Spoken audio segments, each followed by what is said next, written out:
So, welcome, Rory Newsome, to the Tank Professor's video podcast. We're going to talk about battlefields. Now, you have walked the battlefields of France for many years. Tell us how many years you've been walking France. A long time, probably nearly 30 years. I first visit was in 1995. I happened to be going to Euro Disney with an ex-girlfriend, and on the way back, I said, "Let's go and visit the Somme." Went to called back on the way to visit the Somme, and went to a little battlefield cemetery next to the front line of July the 1st, opening day. Was absolutely captivated by the location, the bird song above, the skylarks, the scenery, the imagery of I could have in my head of what happened in these historic places, and it just has drawn me back, Bruce, for years and years to the cemeteries, the memorials, the battlefields. I'm a bit of an addict and I can never get enough. You are picking up militaria, so explain your collection. I'm walking the battlefields, and if there's any surface detritus, whether that's a button or a buckle or something, yes, we'll have a look. I've got a little collection of bits and bobs that I found on the front lines over the years, on Yeah, on I on see. on ploughed fields and things like that. So tell us quickly, what's your most valuable find or the find that you are most pleased to have found on a battlefield? There's no real value to these things, are there? They're just scrap metals. To you, to the They're value to historic. you. They're historic. Yeah, they're historic objects. There's lots of little bits and pieces that I found, which are personal items, whether it's a shoulder title or maybe a cap badge or a numbered spoon. Or little small personal items that the soldier would have carried. But I guess one of the strangest finds would be, which our mother found many years ago, just in a late part of the battlefield, 1916 battlefield. She just happened to be walking along because she was so slow. She had eyes of like the hawk, and she came up to me and said, "Oh, Rory, I found this," and it was an oval shape, aluminium, and it was a dog tag. And then I rubbed the name, and up came the surname Robinson, which happens to be, of course, my mother's maiden name. So it was just an extraordinary experience to have that. He was a chap in the Royal Dublin Fusiliers, and thankfully survived. I think he was obviously wounded at the spot that I found it, and ties in with the trench maps and also kind of battalion war diaries for that particular location that the RDF were there. Anyway, so he survived, but also I guess was wounded because of the fact that he'd lost his dog tag. So quickly, so we often talk about tanks on this channel. You found some armor, I believe. Tell us about that. I found a few bits when I had a house in Flers, which you'll know very much about, on the Somme. Used to occasionally walk around that area. And I found a few bits and bobs from the Mark One tanks. So that includes, I wish I had some pictures to show you, but that includes a sort of a front hook that went on the front of the tank to be dragged out of positions, and also like a visor to go on one of the doors, like a little trap visor on a pivot bolt. And these have been verified by some friends who are members of the Friends of Lincolnshire Tank, or Friends of Lincoln Tank, and they have actually sort of collated the pictures and then put them together against sort of World War One tanks and shown me the spots that these bits were from. And then the other smaller bits, which could be, such as maybe wire or quite big thick chunks of armor. So Yeah, I seem to remember you picked up a sniper's shield. Is that right? It was one I of those have picked. portable shields for snipers and observers. Yeah, I found a little German one. Yeah, on which was on the German front line from 1st of July 1916. It's quite a small one, just with the aperture, the opening for putting a Mauser through. That was just. But I've also found one of the bigger the versions as well, which okay. Well, I mean, they're common in the trenches. They're not a common find, obviously. But as I say, Bruce, it's not really. I'm not really trekking the battlefields as much to find things. I just happen to come across them. It's just my passion is understanding the terrain, what the troops are up against, how the Germans use the topography of the Somme to their advantage always, and that is usually by placing the trench lines on a hill or the reverse slope of a hill, and just made it very, very attacking for the British, well, and the Commonwealth troops, of course. And that to me is why I go over there. It's to walk the locations, understand what the boys went through in 1916, and if I happen to find something, then that's a bonus. I don't do it for that reason. It's for my personal knowledge, and to just somehow pay respects to those who went before us in these locations, and gave so much. Because it's very exposed terrain. It's beautiful terrain now. It's beautiful countryside. It's been restored. It's trees and hedges and woods and bird life and fabulous wildlife. You come across deer and birds of prey and everything. But and it's just learning all the time, where these positions were, where the troops attacked, where the Germans defended, why we had so much as the attacking troops, why we had so much trouble sort of breaking the lines. If I find something on the surface, then that is fine, and it's only on. I only ever walk on crop fields. I never walk on crop fields. So I'm very respectful of farmers. If a farmer comes along on his tractor, I'll always give him a wave and a bonjour. Sometimes they come up and chat to me. Often they come over and hand something they found from their ploughing machinery, whether that's a fuse head or something else, they are very understanding of the British visitor on the Somme. Uh, so you're already giving us advice on how we can appreciate the battlefields and honor the battles themselves. Now, okay. So what other advice do you have about walking these battlefields? Presumably there are issues of privacy, trespass. Are you using public footpaths? Are you do you ever speak to an owner in order to get permission? I mean, how can you advise people who are interested in visiting these battlefields to get the sort of experience that you've managed to accumulate over the years? I think it's just be respectful, respectful for the land and the history that you're walking on, but respect for the local population as well, because the land has been reclaimed. It's now very much an agricultural community. They're obviously living from cropping the land, and you've got to understand that they're going to be a little bit shirty with you, and rightly so, if you were to start walking on recently cropped soil.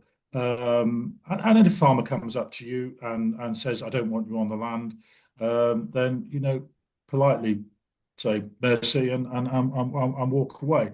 Don't go in the woods. Don't go. The woods are very much out of bounds.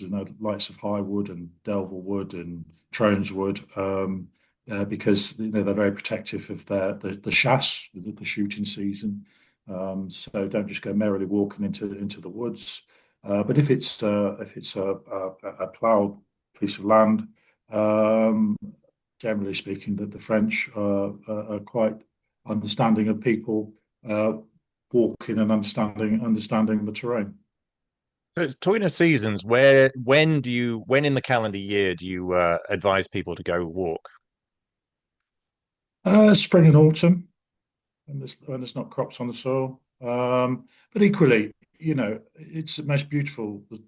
My favorite area is the Sambre. I've visited Arras, the 1915 battlefields in Artois and up near the Belgian border, near places like near Armentières and Bethune.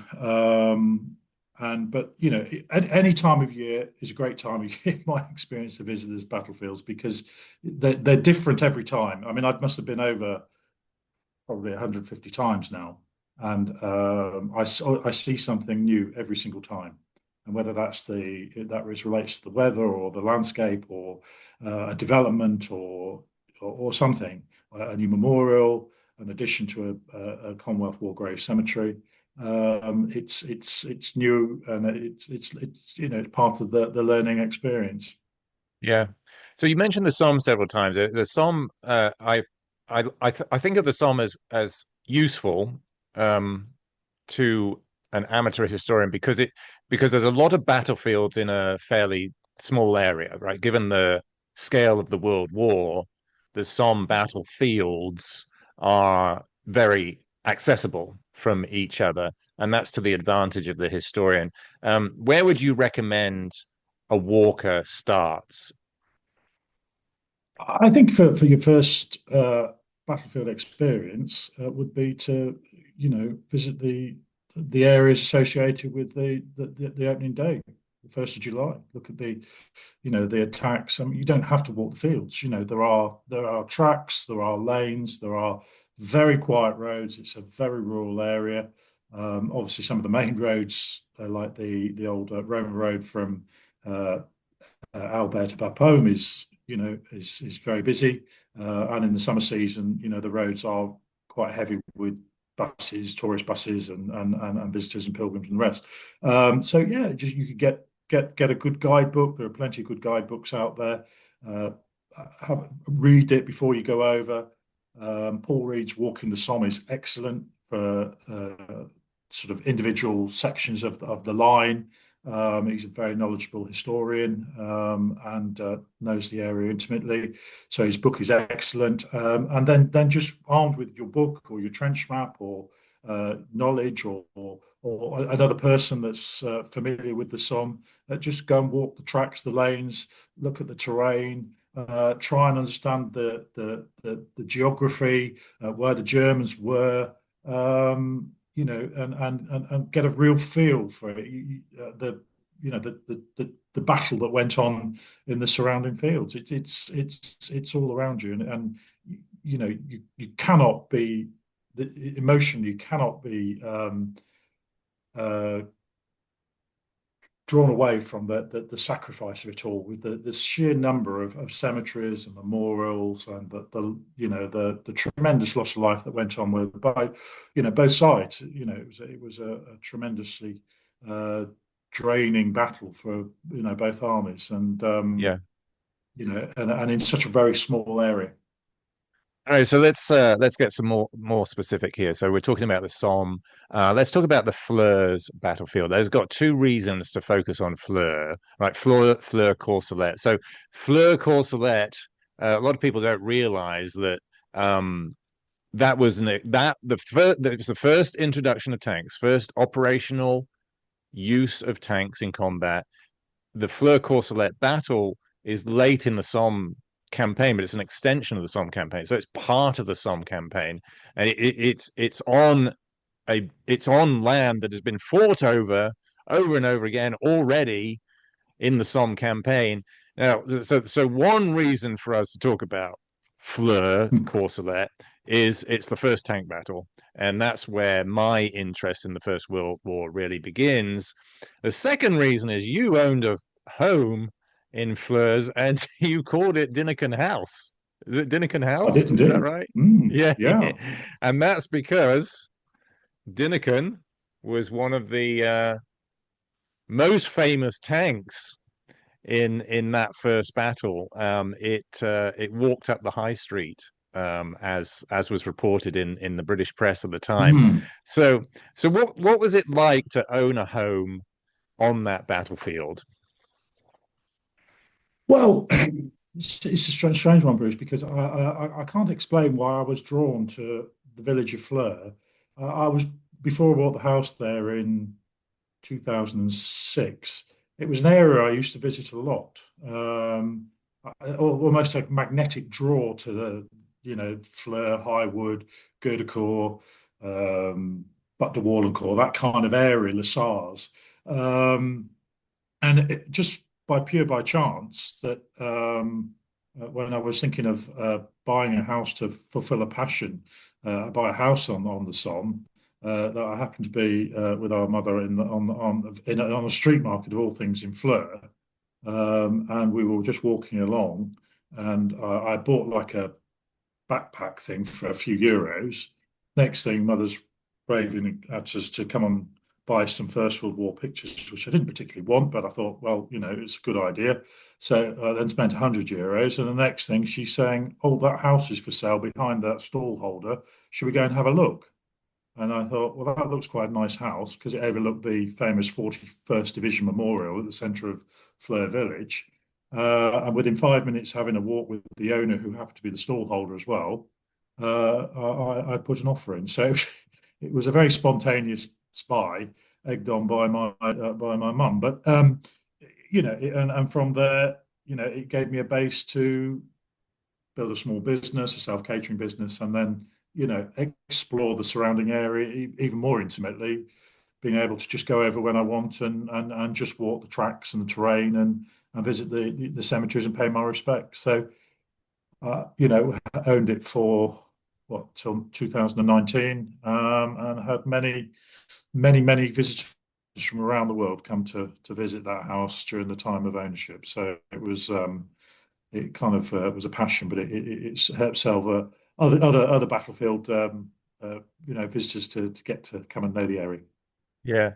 So, well, let's talk about this battlefield. So, as the first tank battlefield, how easy is it to walk the battlefield, and how easy is it to appreciate the battle by walking it? Very easy. I mean, you got to, as as the historian on this one, it was actually in Battle of Somme terms, it was a successful attack on the 15th of September. First use of tanks, although albeit in very small numbers. I don't profess to be any expert on it, but that some of those tanks did have success. And Dynacon tank, which marched, as you say, marched down the high street, or went down the high street, firing its guns. Actually got to the other side of the village with the attacking troops before it had to return to I think what is called that little bank area where it ended up as a sort of a unit HQ. But in terms of walking It'd be a yeah, rally point, right? It'd be a rally point. yeah, yeah. Yeah, When it went back on itself, when it yeah, achieved its objectives, and ended up at that bank, which I can't remember what the name of it is, but I think it involves something like Rideau. But in terms of the terrain, very easy. You can start either at High Wood or Longueval outside. It's still very open. There's no real development. You can walk the roads. There's plenty of tracks. You could walk up the road towards New Zealand Memorial and then down towards Flers. You could walk another track from Longueval off the road towards Flers itself. And you can, if you've got your books, you've got your maps, you can visualize what happened on there in your head, and then find the approximate locations of the trench lines. Fleur Trench was right in front of the village. As a major defensive point for the Germans, and that's yeah, that is still in evidence to today. yeah. So I'm just going to read the quote that made Dynacon famous. So there's actually two reports on the tank. So first of all, there was an airman, an observer flying, who reported, quote, tank seen in Main Street, Flers, going on with large number of troops following. And then when it got to the press, that was changed to tank walking up the high street of Flers with the British Army cheering behind. Maybe a pardonable jingoistic variation of that. So that was Dynacon. So just so people understand the significance of that tank, that was the most successful advance of the day. And I'm glad that you appreciate this first tank battle as a success. It was certainly a relative success to the average advance of the Somme battlefield, and considering it was the first use and the rushed use and the as a document in the book, the doctrinal confusion, in fact, the GHQ's interference in doctrine that was written by the eventual users and was later proven as much superior to what GHQ's preferences were. The historians, as a document here, historians have tended to downplay that battlefield and say, it was a waste. The tanks were too unreliable. They were too slow. And in actual fact, what surprised me when I went to the archives was how consensual at the time amongst the soldiers and the commanders was tanks. They regarded it as a success. They were still pissed off that tanks had been used early in too few numbers or less numbers, about a fifth as many numbers as doctrinally recommended, but they still regarded it as a success. And it's a shame that historians have tended to downplay that success. In fact, I've had to archivally, I've had to tabulate the advances of individual tanks in order to prove that it was much more successful than even the official historian led on. And it upsets me because downplaying the battle then sort of gives the amateur historian today the impression that it's not worth seeing. It's like if you undervalue the battle, then you undervalue the battlefield, and it discourages people from going to appreciate the battlefield. And ironically, the battlefield is quite small. It's quite easy to walk around. It's a profound battle. It's very historical, very profound in historical terms. It's an easy battle to appreciate, and I would highly recommend it to people. It's the one I know best personally in the First World War. So I'm glad you have that personal connection as a resident even to that battlefield. Um, anything anything you want to add on that battle or that battlefield? Well, I would wish to compete with the professional historians, on their views of whether the battle is a success or not.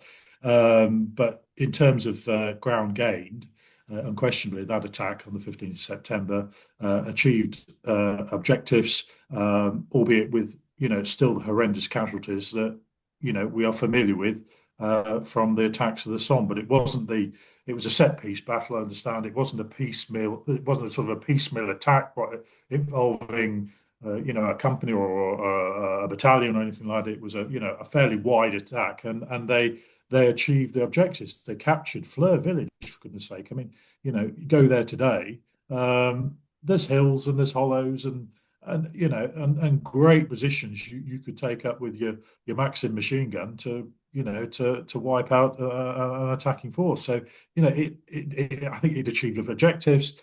They didn't have the numbers of tanks. The tanks were very unreliable. They broke down. They used them in the wrong places. Maybe they used them in high wood where they shouldn't have done. But some of them got through. Some of them supported the troops. And ultimately, what was I guess if I was a German soldier with a hunk of metal driving towards me, spitting fire from his machine guns and 6 pounder hot skits, I would be somewhat perturbed because they hadn't seen this weapon of war before. So, it would have had a bit of a demoralizing effect on the Germans, I guess, for some time till they understood what it was all about. But, just on purely being a homeowner in Flers, it's very easy to walk 360 degrees around the village of Flers and get a feel for whether it's the New Zealand troops, whether it was the British troops. Australians were in the village as well later in the battle. So it's very much a Commonwealth location. And that's reflected in the cemeteries, whether that's Bulls Road Cemetery, which was close to my old house, or AIF Cemetery near Gerdecourt. It's full of Kiwis and Aussies and British divisions as well. Yeah. So I think it might be helpful for the viewer to, if we pass the effectiveness of Flers, Courcelette, and then Thiepvall, which comes a little later, the advance, the attack was actually successful, and the reason it's often misreported as unsuccessful is because the advance was reversed by a failure to sustain. So there's an advance, and then you've got to sustain at least what you've occupied, if not sustain the advance further. The attack was successful. This is the way the book passes this. The attack was successful. The tanks and then the infantry advanced pretty much most of the way towards their final objective lines. However, there was a problem of sustainment. There weren't enough tanks, and tanks were supposed to rally to the rear. So this really annoys me in a lot of histories where they say, well, the tanks were too unreliable to keep advancing. No, they were supposed to rally to the rear and let the infantry consolidate, in the correct terminology, consolidate the objectives.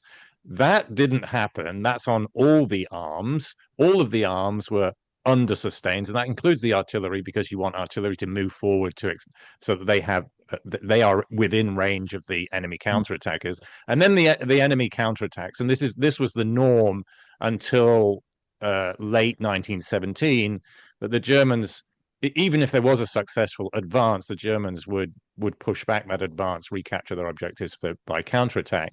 And so the sustainment failed, but the attack actually succeeded. That's where historians get confused with how they report this battle.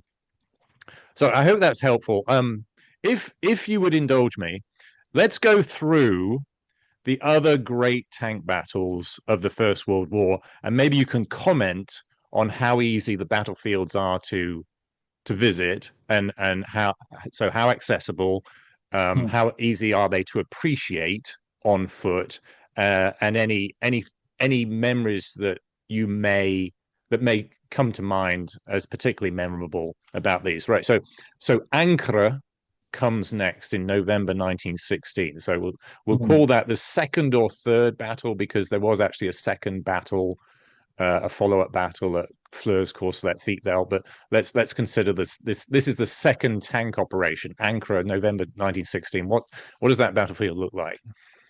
Well, I mean, it's part of the Somme, Bruce, and it's between it's in the Ancre Valley, between the famous Ulster Tower Memorial to the 36th Division, or the Canadian Newfoundland Memorial to the missing. So it's a sort of a battle that occurred towards the end of 1916 in November, sort of along the valley, pushing to try and gain some advantage towards Beaucourt. Involved Scottish Division, 51st Division at Newfoundland, and Bapaume and Hamel. And obviously we're trying to extend the lines towards the end of the battle. Again, fairly muddy conditions, a bit of a quagmire, and tanks were in operation there. It's very easy. Again, another part of the battlefield which is easy to explore, but either on foot or on the car. It's a lovely part of the world in the Ancre Valley now. Yeah. Okay, let's talk about Arras. Now, Arras is an interesting one because there's two great tank battles there. There's April 1917 and there's August 1918, which was a great success. What's Arras like to visit? It's not quite the same as the Somme, because obviously Arras is a bigger conurbation. It's actually a city compared to Albert or Bapaume, with small towns, really. So it has expanded to the east with industrial estates and housing. So to actually get a feel, particularly the opening day of the Battle of Arras, is actually can be quite hard, because you're often amongst residential areas. But as you move out into the countryside, places like Roquelincourt, or where else is there? Loads of places they've just gone to, Henenel, places like that. There is an awful lot of open terrain, very interesting cemeteries and memorials, and a battlefield that's not really visited. Bruce. It sort of has the die-hard historians go rather than the a lot more sort of general visitors that you get to the Somme, but it's just as rewarding in terms of its what it has to offer the battlefield visitor. Yeah. I mean, I really like the Arras battlefield. As you know, you can still get some like at Henenel is one of my favourite areas, but you've still got some fabulous German bunkers relating to the Hindenburg line and things like that. yeah, that's true. I often think Arras is best appreciated by walking along the River Scarpe or Scarpe, however they say it locally, because that contributed to the waterlogging, and it helps to appreciate just how high the water table is in that area. Otherwise, it's a big battlefield. There are lots of places you could go. Okay, so that was Arras. Now, the next one is Messines Ridge, June 1917. What's that like? Mm. I've only ever visited there a few times, strangely enough, on the way to Ypres. But again, you know, there's plenty to explore. Cemeteries, memorials. There's the big memorial to the Irish divisions that served there. The Australians were there, of course. There's mine craters. Yeah, it's quite a compact battlefield. Obviously busier. There's a lot more housing and number of people there, but it's a very interesting area to explore. And I've spent quite a lot of time leading up to Messines, going around sort of areas near Armentières, because I had a great uncle that was killed in 1914. He's a regular officer and was killed when the Germans attacking in October 1914. So that area leading up to Armentières, I've explored quite a lot, visited a lot of the cemeteries. But Messines itself is not far away, heading towards Ypres, and yeah, really fascinating area. Yeah. All right, let's talk about Passchendaele, infamous campaign, long campaign of Mm. Passchendaele, also called the Third Battle of Ypres, even though Ypres is actually in the rear of the front Mm. line by then. What's Passchendaele like? But yes, it's a big expanse of battlefield and full of commemoration and cemeteries and then once you've been to Tyne it's very powerful experience to see cemetery and loss on that scale. You go back on yourself to Ypres and the Menin Gate and look at the names to the missing on Menin Gate and explore Ypres but the Ypres battlefield, a bit like the Somme, there's just enormous amount of history and areas to explore for the battlefield visitor.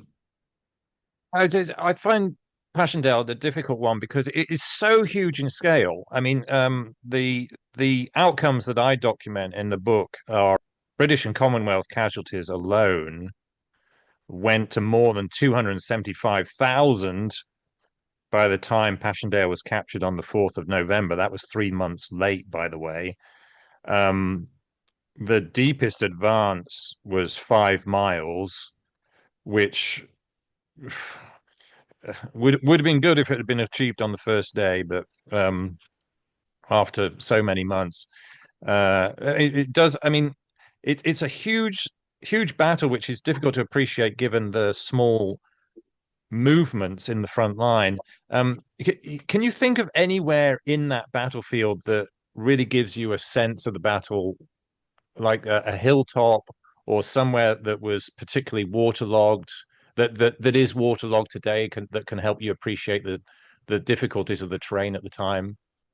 Just following the old Menin Road from Ypres will give you a feel for the terrain and It's true. how modest Yeah. the hills that they talk about are in terms of gradient, but it obviously became quagmires and bloodbaths, unfortunately.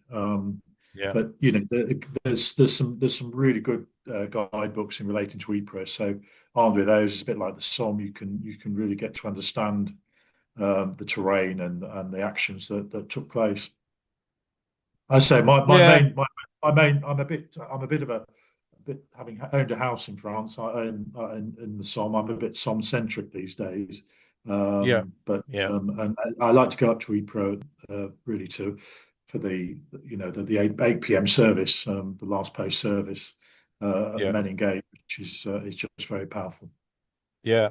So I'll make a similar recommendation to my earlier one for the Somme battlefield as a whole. And I would say for Passchendaele, maybe walk past a part of the stream known as the Steenbeek in Dutch or Stoneback in English. That's quite deep into the battle but meaning that's by the Mm. time British Commonwealth forces reached that stream, they were quite deep into the battle, late into the battle. But that gives a sort of appreciation of the German defensive advantages and also the how easily the terrain can be waterlogged, given Mm. the height of a small stream relative to the terrain as a whole. So that's my brief recommendation. All right, so we get to the most famous tank battle of the First World War, Cambrai, November 1917. Have you Mm. walked that one? I have a few times, yeah, yeah. It's I've spent quite a lot of time walking around Flequier, and sort of the attack from Havrincourt Wood up towards Flequier, and again, it's just beautiful scenery around there. Very, very quiet, very peaceful. Nobody really bothers you when you walk in the tracks and the roads. Um, and then some really fascinating cemeteries to explore. And of course, still in Flequier itself, there's now a museum to the tank that the local hotelier discovered in one of the fields and dug out, and Deborah, I believe, is the tank's name, and is now a part of forms part of made to the museum there. So, you're blessed with some fascinating memorials and real history when going around the Cambrai battlefields. Yeah. Paul Wood as well, that's not far away. Yeah, Um, Ribecourt, Marcoing. I mean, I will. I'm going to make a similar recommendation. I've got it's a waterway suggestion again.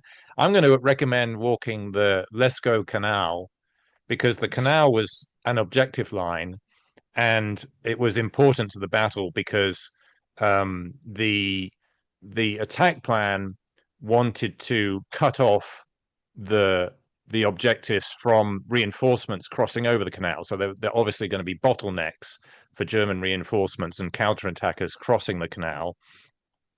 So they needed the attackers needed to capture that canal, but unfortunately, Cambrai was ultimately the great advances of the first day were ultimately pushed back by those same reinforcements, counterattackers, actually in the southeast corner of the battlefield initially. But I think appreciating the objective line is walking from the attack line or the what was it called at the time? It was a start line. Walking from the start line to the canal, I think, is a good appreciation of the battle. It actually helps you appreciate how quickly the tanks were moving on that first day, um, and also speaks to the tragedy of then it all getting reversed eventually. All right, so Cambrai. The next one, I'm skipping through the book because there's lots of discussion about how the doctrine changes. Fuller's Plan 19, Foote's Foote's and Stephen Foote's Plan 1919, which has been neglected by the historians. And in fact, there's Fuller's second Plan 1919, which historians have neglected. There's actually three or four Plan 1919s, and historians only talk about the final one. All right, so then we get um, after months and months of inactivity by the tank corps because they are short of tanks. I guess if you like, you can talk about the defensive battle. the spring offensive in March 1918, of course, there was a bit of a war movement, wasn't it, with the Germans pushing Yeah, the Allies back. But they ended up at, I guess, defending a line near Villers-Bretonneux, I don't know, 8, 10 miles away from the big city of Amiens. yeah, And strange enough, our great grandfather was wounded near Hangar Wood, just south of Villers-Bretonneux, with the 18th Division in April 1918. And so it's an area I have visited, and particularly sort of the area where the great grandfather was wounded near Hangar Wood. But yeah, in terms of the terrain, Villers-Bretonneux is quite a big conurbation city now, town, but moving towards the Villers-Bretonneux Memorial Cemetery and then up to Hamel. It's quite a small ice battlefield, and there's a lot to see. That the Hamel battlefield, you've still got a bit of preserved trench line. There's a memorial there. And it just again, it's on high ground, and you can get a real feel for what the attacking troops went through in trying to Yeah. obtain their objectives. Yeah. And I appreciate Hamel because this is a battle where the Tank Corps was allowed to plan the battle as they originally conceived it back in 1916, and they weren't allowed to do it at Flers, Courcelette. So it was a very small battlefield, actually. It's very concentrated, a lot of tanks concentrated in a small area with short objective lines. So instead of aiming to go miles into German lines and then you're going to have a problem of sustainment. The objective lines were brought much shorter, and the front is much narrower, and there's a much higher concentration of tanks at Hamel than was typical for the other battles, which makes it much easier to appreciate on the ground because it's small and it's quick to walk. And Hamel is probably the one battlefield which allows you to appreciate the doctrine as it should be. And then if you go visit the other battlefields after Hamel, you'll appreciate how the doctrine, the implementation of those other battles did not comply with doctrinal principles as we know the principles of war, such as concentration, sustainment, and etc. All right, so Hamel, I really like Hamel. It's a good, very interesting battle, very interesting plan, an interesting battlefield. All right, so the next one I've got here is Sauvillers Mongeval. My French is not as good as yours, Rory. That's a pretty obscure one. It's one where British tanks supported French infantry, and it's usually ignored by the histories. Is it a battle you've visited? No, not what I've come across, but I'm Yeah, not there yet. Well, maybe one yeah, for retirement when I've got a bit more time. But talking about Hamel, you're the specialist in this area, but I think it's all part of the success of these attacks is being part of an all arms attack. With yeah, tanks and aircraft and infantry and artillery preparation, with artillery being taking primacy on the battlefield, as the war went on. So, and I think that doctrine that you talk about then followed through, in the 100 days to victory, 100 days march to victory, as they pushed the Germans back across the old Somme battlefield, from the August 1918 onwards. Still, obviously, with tremendous casualties, but yeah, yeah.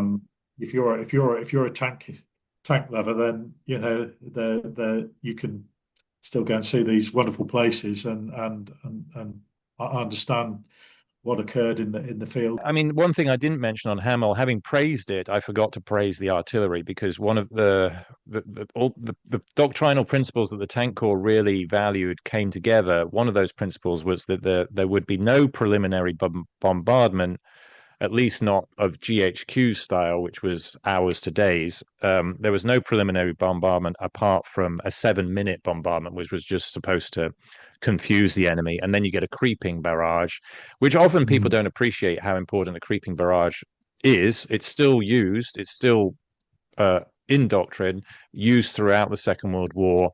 You avoid a preliminary bombard to preserve surprise, but you need a creeping barrage to keep the defenders' heads down, if not degrade them during the combined arms attack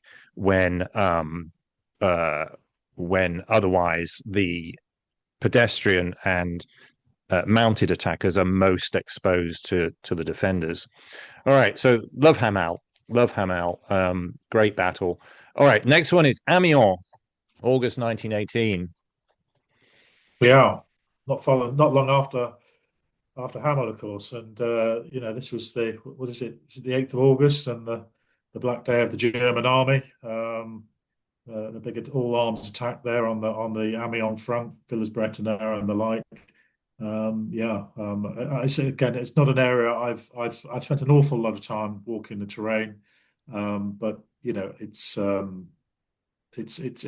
lovely part of the world, and Yeah. And up from Corby up to Villers-Bretonneux and the Villers-Bretonneux Memorial, and then once with a good guidebook, you can go into some of the uh, villages as part of the advance, and there'll be a cemetery in all of them with all the casualties associated with the attacks that went on.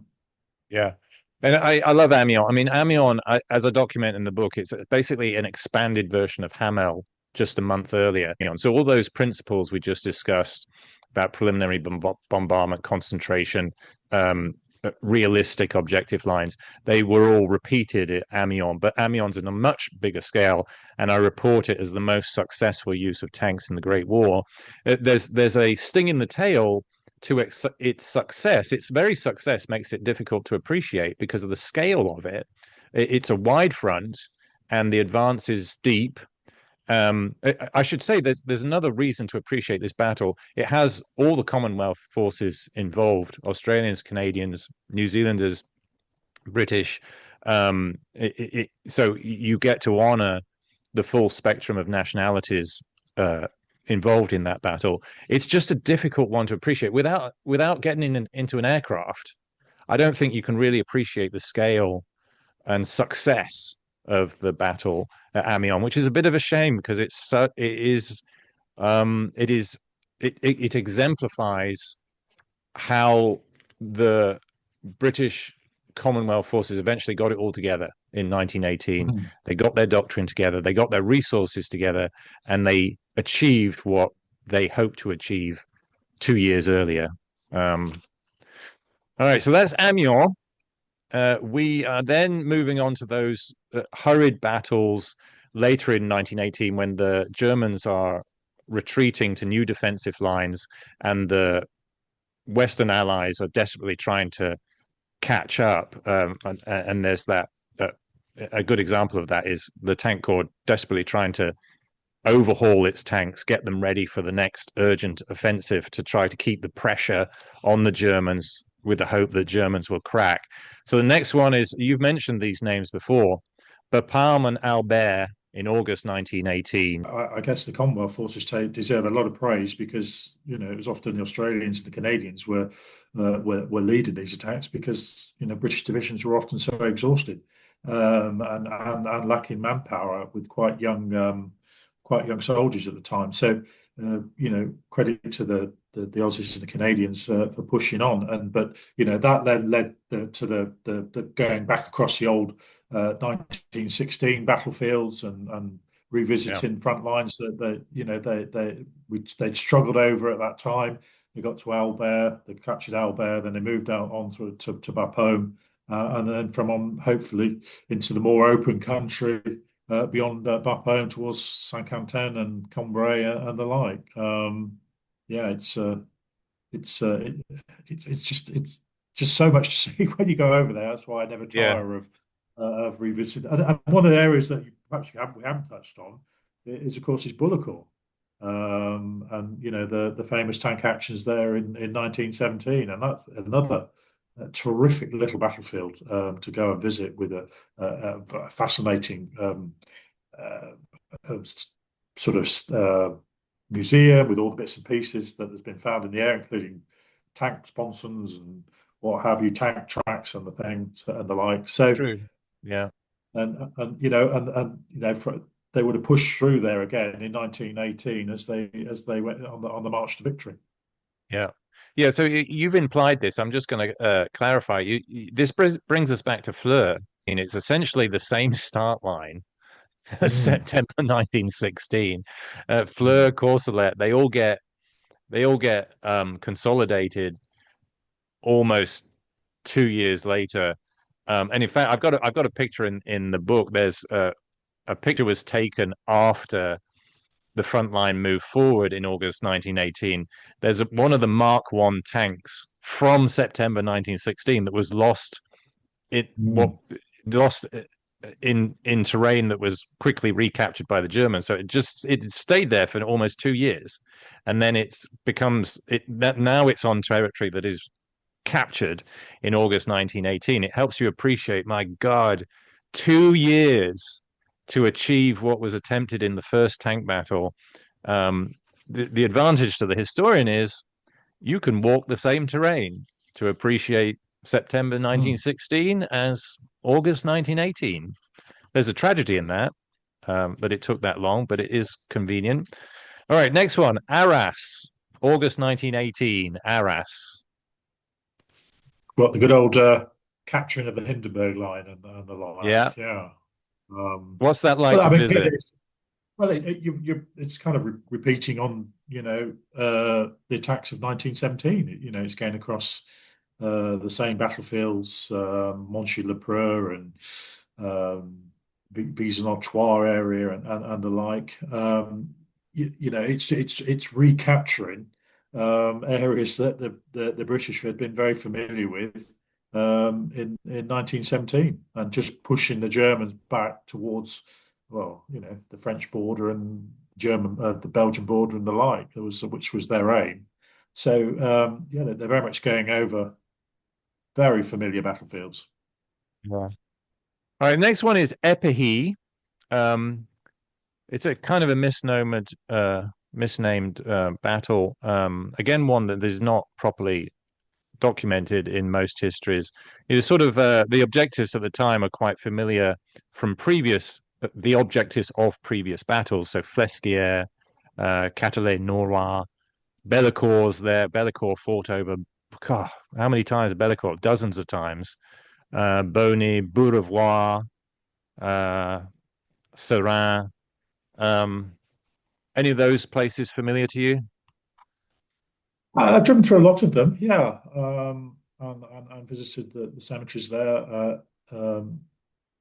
Epehy, is sort of on the fringes of I guess, the Arras battlefield, really. But moving towards, I have followed long, big sections of the Hindenburg line up to the Somme Canal area and the defensive areas, the defense lines that the Germans put in those areas.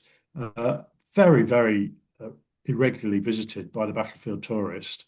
But very, very rewarding if you do, and you go and get a guidebook or a guide.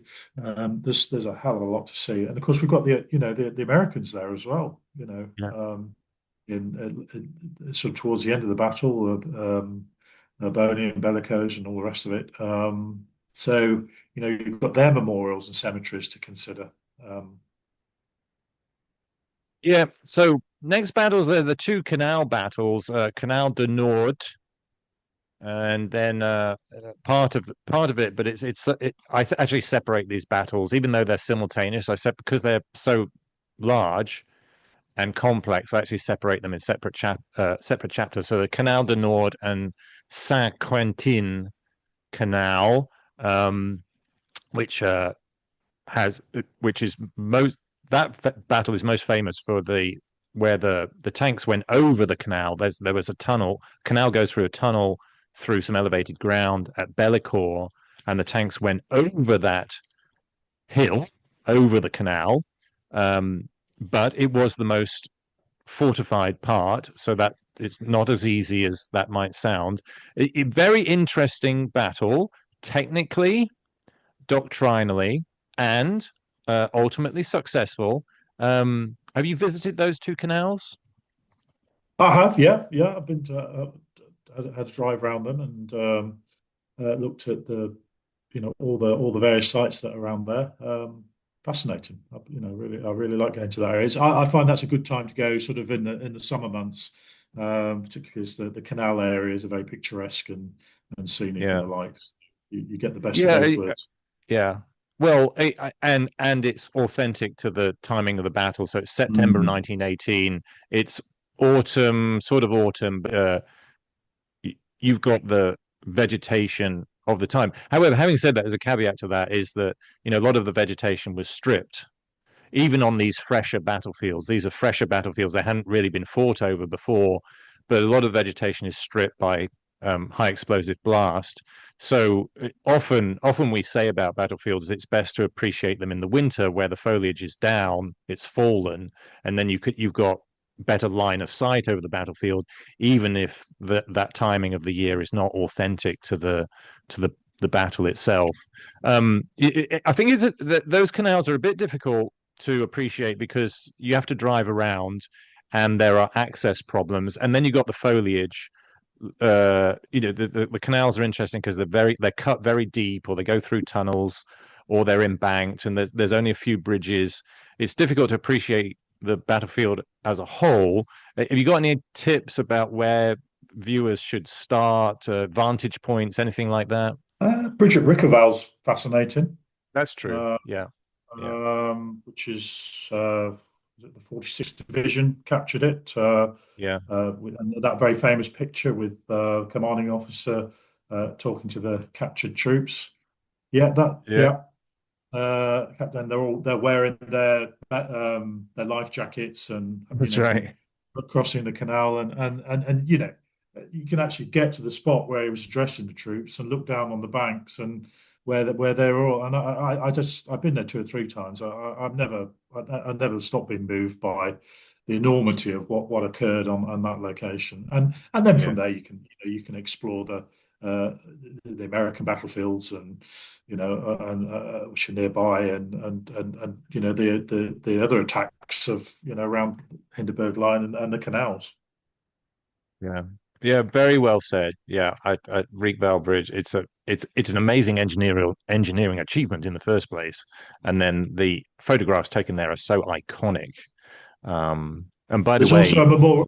There's also a yeah, memorial to the Western Front Association, which yeah, not to the Western Front Association, but the Western Front Association have put a memorial on the yeah. bridge, which is commemorates the action that occurred there. Yeah, that's true. And I was going to say that you can really appreciate the stripping of vegetation when you compare the contemporaneous photographs of the time from that bridge. Everything is bare, and you look at it in the summer now, you can appreciate how vegetation was stripped. All right, the next one is the Selle Valley in October 1918. This is way after the breakthrough through the Hindenburg Line. The Western forces are really chasing the Germans now. The Germans are on the River Selle, and they get pushed off. It's not easy.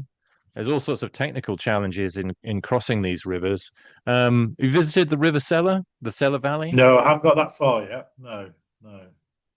All But right, so I need to explore to answer you next time we speak about it. But I yeah, haven't had a chance yet. well, we should do it together. I mean, I think there's two insights into that. Is well, the first is that these later battles in 1918 are easy to forget because we have a conventional image of the muddy, static trench lines. By this time of the war, this is practically maneuver warfare. The Germans are fortifying defensive lines, but in a fashion like river lines. It's a fashion that is more familiar to us in maneuver warfare. It would look more like the Second World War than the First World War. The terrain is largely undamaged. The fortifications are not well developed. The advances are moving on. The Germans are retreating. There's a lot of movement, and I think the war of movement ironically discourages people from studying those battles. And then the battlefields are now quite far east of the Somme, the front line that dominated the war for so long. So it's like now you've got an access problem. It's like, oh, what am I going to drive and see these battles that are understated in the history books anyway? But from a doctrinal perspective, I think we should study them because they illustrate doctrine working well. This was the era of maneuver warfare. People don't appreciate there was maneuver warfare, not just in France, but there was routinely maneuver warfare on the Eastern Front and in the Middle East.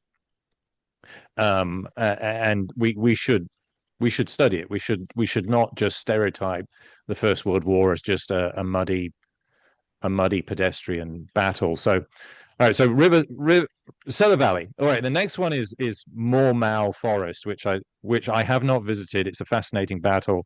I'm guessing you haven't got there. Mormal Forest. I No, mean, it was a really big forest at the time. It's still a big forest. It was a really big one at the time. Very challenging because forests are easy to defend, particularly against tanks. But the British and their allies struggled through. Then you get the Sambre Valley.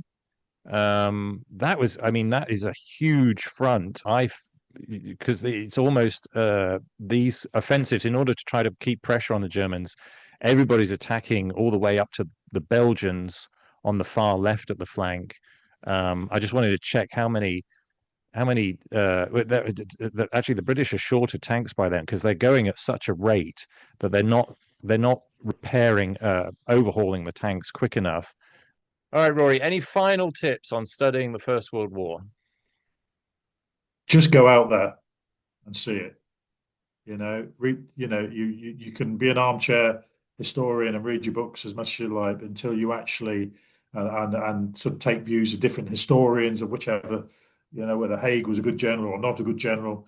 But until you actually get there on the ground and you get a feel for the slopes and the terrain and how easy certain areas are to defend and how the Germans fortified strong points and how difficult it was with the weaponry at the time to take those positions. It's very, very rewarding, and it will broaden your own personal knowledge of the battlefields of the First World War. I can't recommend it enough. It's just a lovely, lovely area, and the locals are lovely as well. So you get the best of both worlds.